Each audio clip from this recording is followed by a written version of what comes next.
हम बने तो हैं उसके स्वरूप में, आमीन, लेकिन हमारी सोच और उसकी सोच में अंतर है। और जब तक वो एक नहीं हो जाता, अंतर खत्म नहीं हो जाता, हम कभी भी वो काम नहीं कर पाते जो परमेश्वर ने करने के लिए हमें अपने पास बुलाया। बाइबल कहती 84 साल से एक औरत विधवा थी, मंदिर को यानी चर्च को नहीं छोड़ती थी, उपवास कर करके और प्रार्थना कर करके परमेश्वर की बाट को जोती थी। सिर्फ 7 साल वो अपने पति के साथ रह पाई थी और उसके बाद 84 साल से वो विधवा थी और परमेश्वर के घर में थी।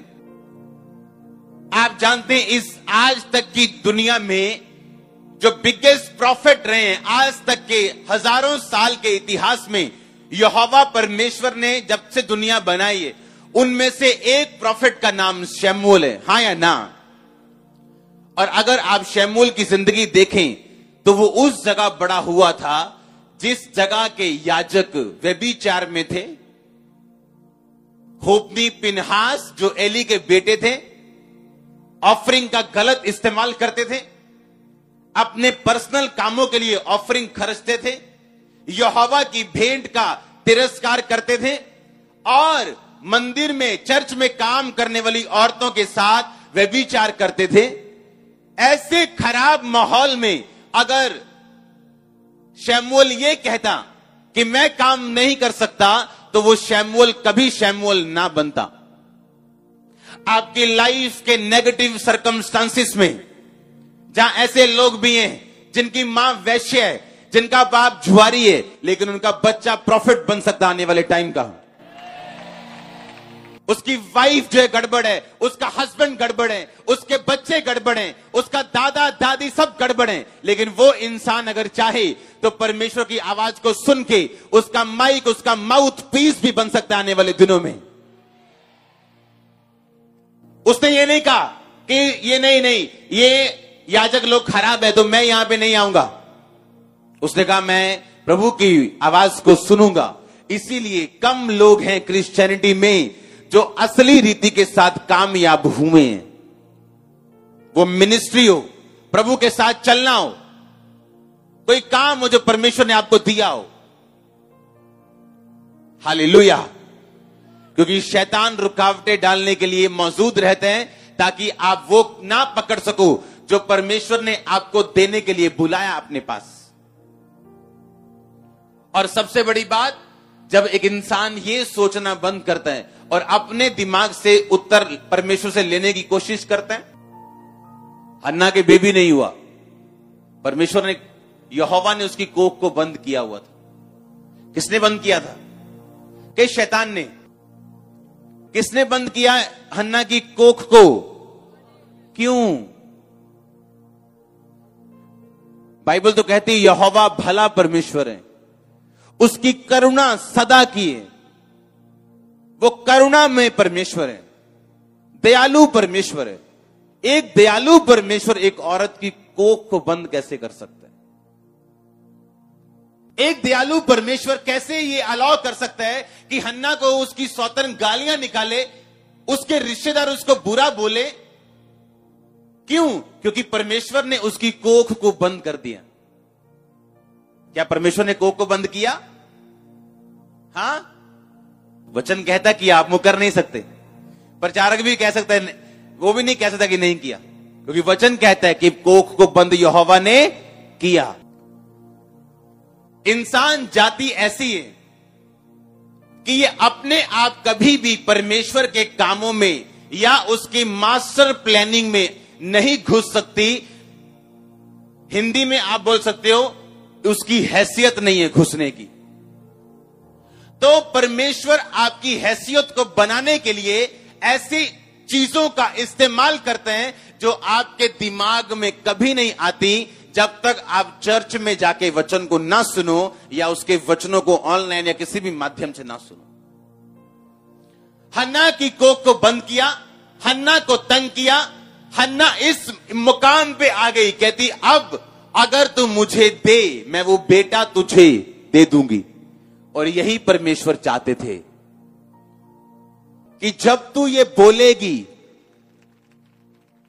मैं तुझे दे दूंगा, और बिना तेरी कोख को बंद किए तू कभी नहीं बोलेगी।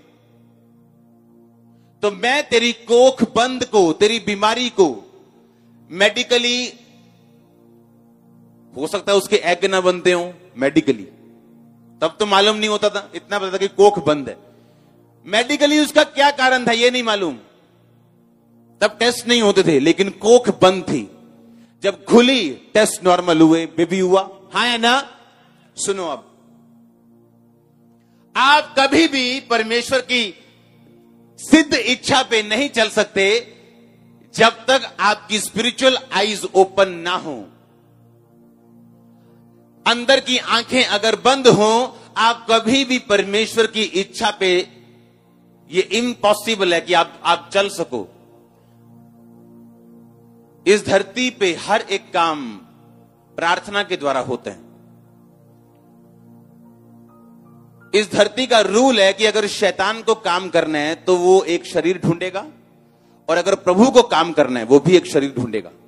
परमेश्वर बिना शरीर के कर सकता है, पर वो करता नहीं, क्योंकि ये उसी का बनाया हुआ रूल है जो वो तोड़ता नहीं। आमीन। अब मसीह को आने के लिए, प्रभु यीशु मसीह को धरती पे आने के लिए प्रार्थना की जरूरत थी। मालूम है, बिना प्रेयर प्रभु यीशु मसीह ना आते। 400 साल की भविष्यवाणी थी इजराइलियों पे कि 400 साल के बाद जो यूसुफ प्रधानमंत्री जिस देश का बना था और अपने वंश को वहां बुला लिया था 70 लोगों को, कि 400 साल में वो लोग 20 लाख के करीब हो चुके थे। परमेश्वर ने कहा था 400 साल के बाद मैं उन्हें छुड़ाऊंगा, पर वो 400 साल से भी ज्यादा समय हो गया, 430 साल। रीजन क्या था? अगर परमेश्वर ने बोला 400 साल, तो आपको प्रार्थना भी करनी थी, क्योंकि कोई भी भविष्यवाणी बिना प्रेयर के, बिना बीज के, बिना मेहनत के कभी पूरी नहीं होती। और अब परमेश्वर को एक औरत चाहिए थी, एक बंदा चाहिए था, और उसका पति मरता है, और बाइबल कहती जिसका पति मरा था वो खुद एक प्रोफेटेस थी, एक भविष्यद्वक्तन थी वो। और जब उसका पति मरा होगा, आपको क्या लगता है लोगों ने क्या बोला होगा? कि भाई तू प्रोफेटेस है, तेरा हस्बैंड मर गया, तूने पाप किया होगा, तेरा हस्बैंड मर गया, क्यों? उसको भी समझ नहीं आई होगी क्यों।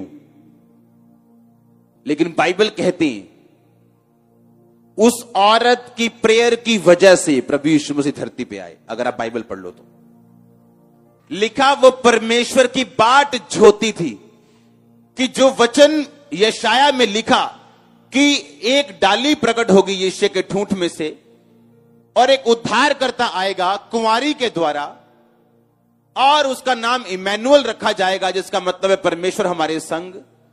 वो तभी आएगा जब उसके लिए प्रेयर होगी, जिस तरह इजराइलियों ने अपने लिए फिर प्रेयर की थी कि प्रभु तूने 400 साल बोला था, 430 हो गए। और जब प्रार्थना शुरू हुई तो फिर उनके छुटकारे का इंतजाम मूसा के द्वारा हुआ था।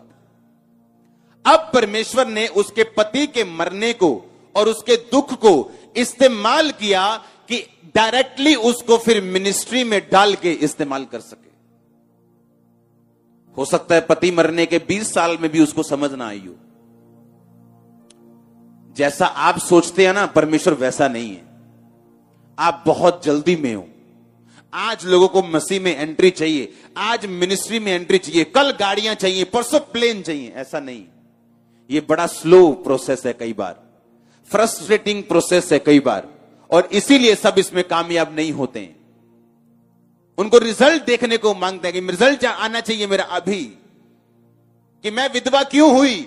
20 साल हो सकता है, 25 साल भी उसे समझ ना आई हो, और धीरे धीरे धीरे उसने चर्च जाना शुरू किया हो, प्रार्थना करनी शुरू की हो, और प्रभु ने उसके दिल में डाला हो कि अब तू मसीह के आने के लिए प्रार्थना कर। और उसको यह नहीं मालूम था कि यही उसकी असली बुलाहट है जिसके लिए प्रभु ने उसको अपने पास बुलाया।